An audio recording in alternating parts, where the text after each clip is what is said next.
Petit point à commencer avant de démarrer les critiques. Je fais maintenant tous les samedis un live en compagnie de la chaîne YouTube Les Païennes, ainsi que de Eva Manesquin. Si cela vous intéresse de venir voir parler de fiction, vous pouvez toujours nous retrouver sur la chaîne des Païennes. J'espère que vous y viendrez nombreux.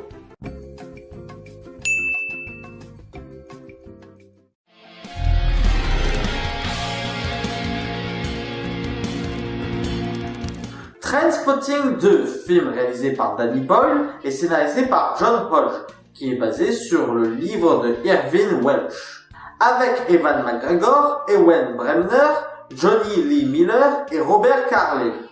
20 ans après les événements de Trainspotting, Mark Renton retourne à Édimbourg où il va pouvoir revoir son vieil ami Spud et son vieil ami Sick Boy.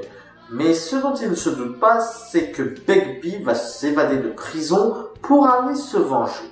Ce film est donc la suite de Trainspotting, film que je considère étant le juste milieu entre Requiem for a Dream et Las Vegas Parano. À savoir, un film tragique qui raconte son histoire de manière comique. Celui-ci a beaucoup moins appuyé sur le côté tragique, il est vachement plus comique. On en perd en profondeur, mais le film est beaucoup plus drôle. Ici, il ne s'agit pas foncièrement de parler de la drogue, mais plutôt de notre reconstruction après la drogue. Comment on peut s'en sortir quand on a été junkie 20 ans après. Et donc, on y retrouve nos personnages tels qu'ils pourraient être dans les différents types d'évolutions que l'on peut avoir en société. Et il y a même une mise en abîme par rapport au roman original, mais ça je vous laisse en profiter. Le film est un peu plus sage que le premier, dans le sens où il va toujours s'autoriser des moments psychédéliques, mais où il va être beaucoup moins trash que le premier, et va surtout jouer sur le côté absurde et sur les situations dangereuses.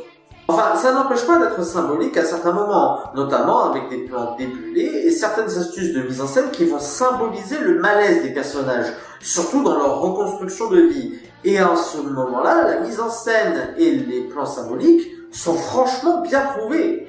La musique a une place très importante, tout comme le premier film. Elle va symboliser l'évolution des choses et surtout la manière dont les personnages vont s'adapter aux situations qu'ils rencontrent. Ceci dit, même en expliquant ça comme ça, il y a certaines idées de réalisation que je n'ai pas compris. Par exemple, à certains moments du film, l'image s'arrête. Mais comme ça, hein, sans aucune explication. Au final, on dirait juste que le film bug à certains moments. Au final, est-ce que je vous conseille d'aller voir Trainspotting ?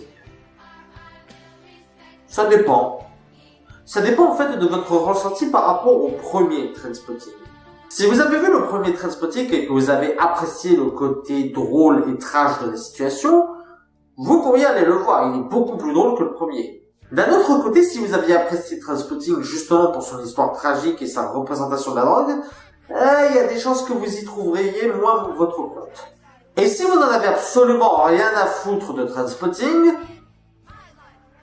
pourquoi vous alliez voir ce film en fait ? Voilà, c'était la critique de Trainspotting 2, j'espère qu'elle vous aura plu. N'hésitez pas à mettre un pouce vert si c'est le cas et à partager sur les réseaux sociaux. D'ici là, allez au cinéma, ciao!